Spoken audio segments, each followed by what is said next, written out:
नमस्कार दोस्तों।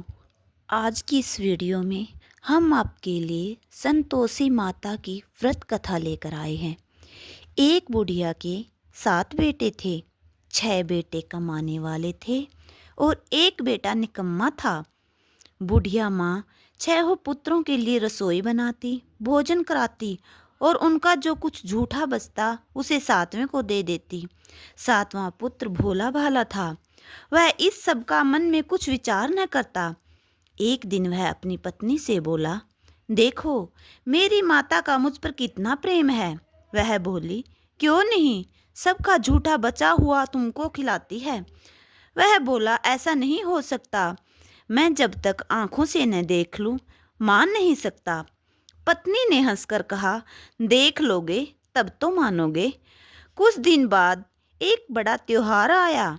घर में 7 प्रकार के भोजन और चूरमा के लड्डू बने। वह पत्नी की बात को जांचने के लिए सिर दर्द का बहाना बनाकर पतला कपड़ा सिर पर ओढ़कर रसोई में जाकर सो गया। कपड़े में से सब कुछ देखता रहा। 6 भाई भोजन करने आए। उसने देखा माँ ने उनके लिए सुंदर सुंदर आसन बिछाए, 7 प्रकार की रसोई परोसी और आग्रह कर करके उन्हें भोजन कराती रही। वह देखता रहा। 6 भाई भोजन कर उठ गए। तब माँ ने उनकी थालियों में से लड्डुओं के टुकड़ों को उठाया और एक लड्डू बनाया। जूठन साफ कर माँ ने उसे पुकारा, उठ बेटा, 6 भाई भोजन कर गए, अब तू ही बाकी है, उठ भोजन कर ले। उसने कहा, माँ मुझे भोजन नहीं करना, मैं परदेश जा रहा हूँ। माता ने कहा, कल जाना हो तो आज ही जा। वह बोला, हाँ हाँ जा रहा हूँ। यह कहकर वह घर से निकल गया। चलते समय उसे पत्नी की याद आई। वह गौशाला में कंडे थाप रही थी। वहां जाकर वह बोला, मेरे पास तो कुछ नहीं है, यह अंगूठी है, सो ले लो और अपनी कोई निशानी मुझे दे दो। वह बोली, मेरे पास क्या है, यह गोबर भरा हाथ। यह कहकर पत्नी ने उसकी पीठ पर गोबर के हाथ की थाप मार दी। वह चल दिया। चलते चलते दूर देश में पहुंचा। वहां एक साहूकार की दुकान थी। वहां जाकर बोला, सेठ जी मुझे नौकरी पर रख लो। साहूकार को नौकर की सख्त जरूरत थी। साहूकार ने कहा, काम देखकर तनख्वाह मिलेगी। उसने कहा, सेठ जी जैसा आप ठीक समझे। उसे साहूकार के यहाँ नौकरी मिल गई। वह प्रातः 7 बजे से रात्रि 12 बजे तक काम करने लगा। कुछ दिनों में दुकान की लेन देन, हिसाब किताब, ग्राहकों को माल बेचना, सारा काम करने लगा। साहूकार के 7-8 नौकर थे। वे सब चक्कर खाने लगे। यह तो बहुत होशियार बन गया। सेठ ने भी है उसका काम देखा और 3 महीने में ही उसे मुनाफे में साझीदार बना लिया। परिश्रम करते करते 12 वर्ष में ही वह नगर का नामी सेठ बन गया और सेठ अपना सारा कारोबार उस पर छोड़कर बाहर चला गया। इधर उसकी पत्नी पर क्या बीती वह सुने। सास ससुर उसे दुख देने लगे। सारी गृहस्थी का काम करवाकर उसे लकड़ी लेने जंगल में भेजते। इस बीच घर की रोटियों के आटे से जो भूसी निकलती उसकी रोटी बनाकर रख दी जाती और फूटे नारियल की नरेली में पानी दिया जाता। इस तरह दिन बीतते रहे। एक दिन वह जंगल में लकड़ी लेने जा रही थी कि रास्ते में बहुत सी स्त्रियां संतोषी माता का व्रत करती दिखाई दी। वह वहां खड़ी होकर पूछने लगी, बहनों यह तुम किस देवता का व्रत करती हो और इसके करने से क्या लाभ होता है? इस व्रत के विधि क्या है? यदि तुम अपने इस व्रत का विधान मुझे समझाकर कहोगी तो मैं तुम्हारा बड़ा एहसान मानूंगी। उनमें से एक स्त्री बोली, सुनो, यह संतोषी माता का व्रत है। इसके करने से निर्धनता, दरिद्रता का नाश होता है, लक्ष्मी आती है, मन की चिंताएं दूर होती है, घर में सुख होने से मन को प्रसन्नता और शांति मिलती है, निपुति को पुत्र मिलता है, प्रीतम बाहर गया हो तो सिगर लौट आता है, कुंवारी कन्या को मन पसंद वर मिलता है, राज दरबार में बहुत दिनों से मुकदमा चलता हो तो खत्म हो जाता है, कलह कलेश की निवृत्ति हो, सुख शांति हो, घर में धन जमा हो, धन जायदाद का लाभ होता है तथा और मन में जो कुछ भी कामना हो वह संतोषी माता की कृपा से पूरी हो जाती है, इसमें संदेह नहीं। वह पूछने लगी, यह व्रत कैसे किया जाता है, यह भी बताओ तो बड़ी कृपा होगी। वह स्त्री कहने लगी, बिना परेशानी, श्रद्धा और प्रेम से जितना भी बन सके प्रसाद लेना। 5.25 पैसे से 5.25 आने तथा इससे भी ज्यादा शक्ति और भक्ति के अनुसार गुड़ और चना लें। हर शुक्रवार को निराहार रहकर कथा कहना, सुनना, इसके बीच कर्म टूटे नहीं। लगातार नियम पालन करना। सुनने वाला कोई न मिले तो घी का दीपक जलाकर उसके आगे जल के पात्र को रख कथा कहना, परंतु नियम न टूटे। जब तक कार्य सिद्ध न हो नियम पालन करना और कार्य सिद्ध हो जाने पर व्रत का उद्यापन करो। 3 मास में माता पूरा फल प्रदान करती है। यदि किसी के खोटे ग्रह हो तो भी माता 1 वर्ष में अवश्य सिद्ध करती है।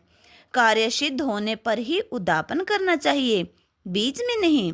उद्यापन में 2.5 सेर आटे का खाजा तथा इसी अनुसार खीर तथा चने का साग बनाना, 8 बच्चों को भोजन कराना, जहाँ तक मिले देवर जेठ भाई बंधु कुटुंब के लड़के लेना, न मिले तो रिश्तेदारों और पड़ोसियों के लड़के बुलाना, उन्हें भोजन करा यथाशक्ति दक्षिणा दे। माता का नियम पूरा करना, उस दिन घर में कोई खटाई न खाए। यह सुन वह वहां से चल दी। रास्ते में लकड़ी के बोझ को बेच दिया और उन पैसों से गुड़ चना लेकर माता के व्रत की तैयारी कर आगे चली।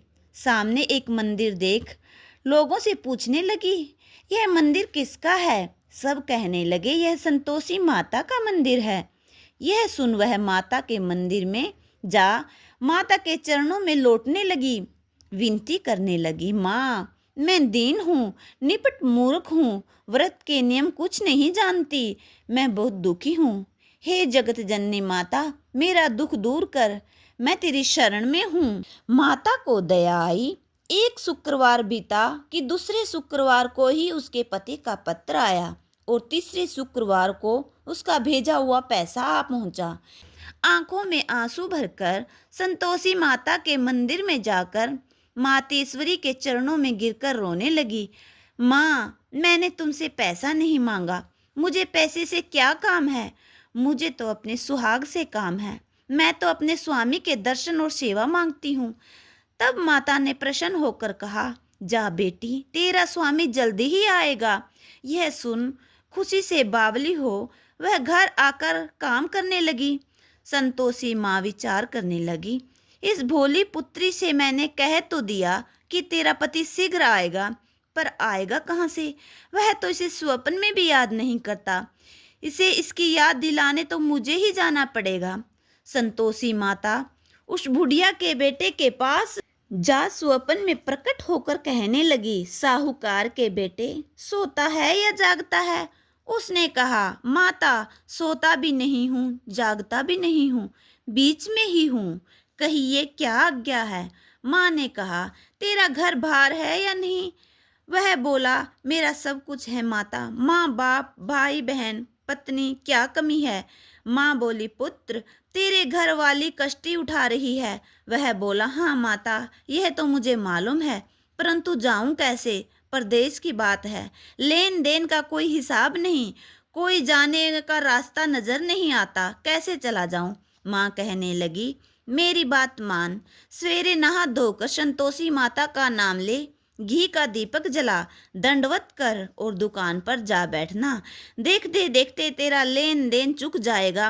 वह अगले दिन सुबह जल्दी उठा। उसने संतोषी माता को प्रणाम किया, फिर घी का दीपक जलाकर दुकान पर जा बैठा। थोड़ी ही देर में उसने देखा कि देन वाले रुपया लाए, लेने वाले हिसाब लाए। कोठी से भरे सामान की खरीदार नगद दाम में सौदा करने लगे। शाम तक धन का ढेर लग गया। वह चमत्कृत हुआ। मन में संतोषी माता का नाम लेकर प्रसन्न हो घर जाने के वास्ते गहना कपड़ा व सामान खरीदने लगा।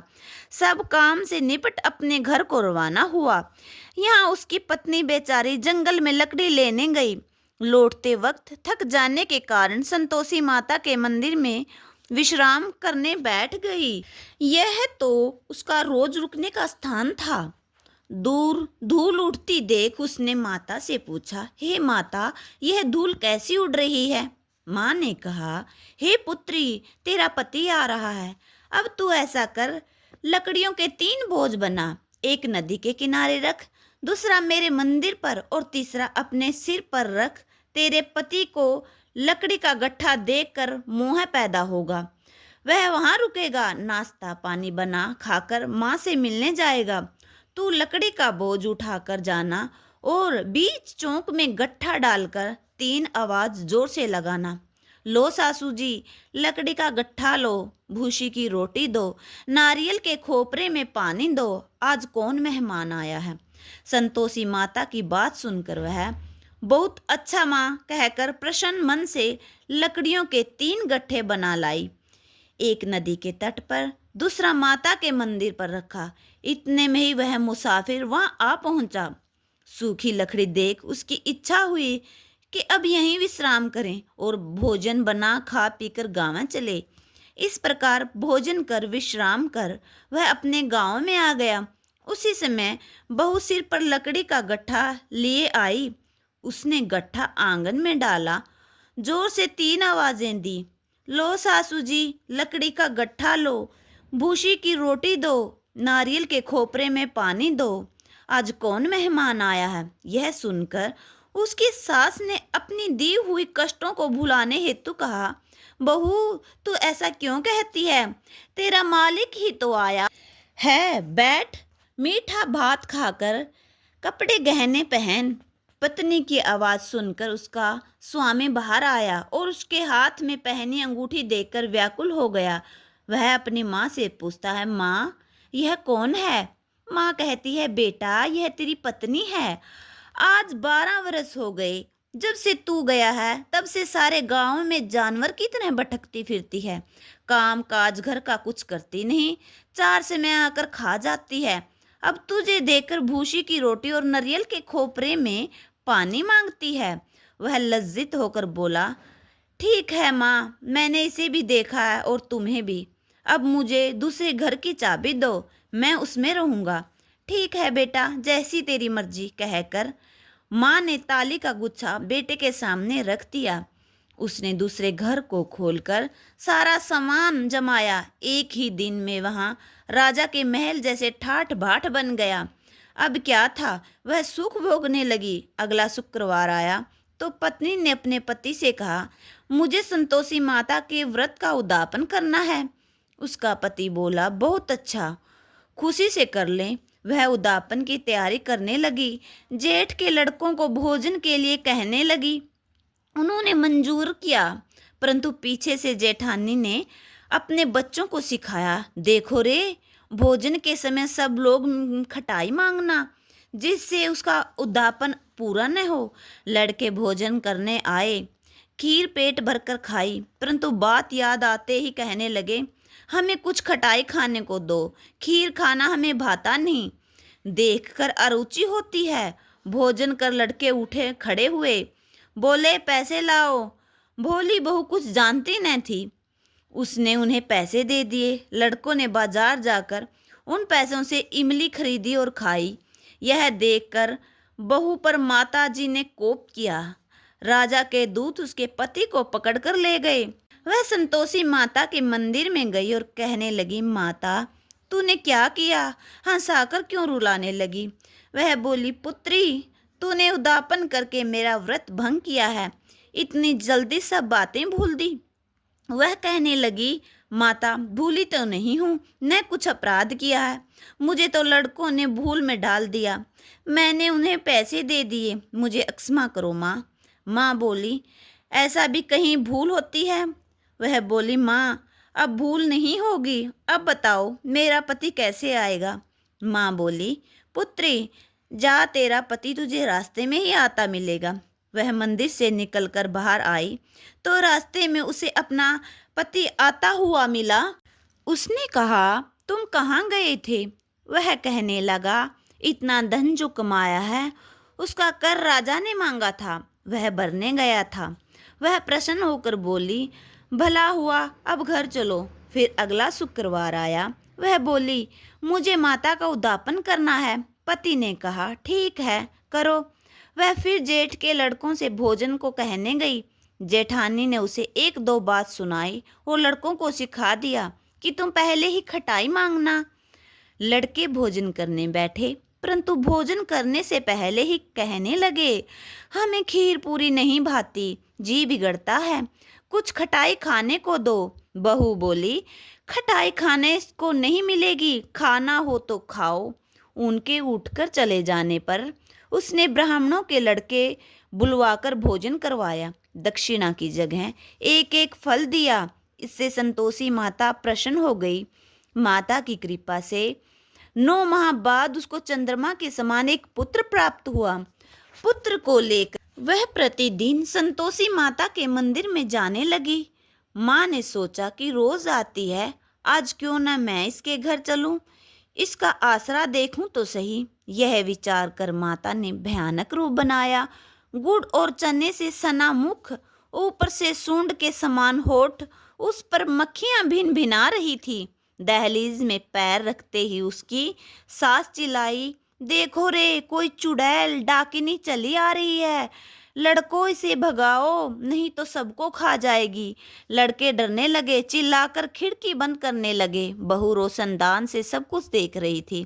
प्रसन्नता से पागल होकर चिल्लाने लगी, आज मेरी माता मेरे घर आई है। यह कहकर दूध पीते बच्चे को गोद से उतार दिया।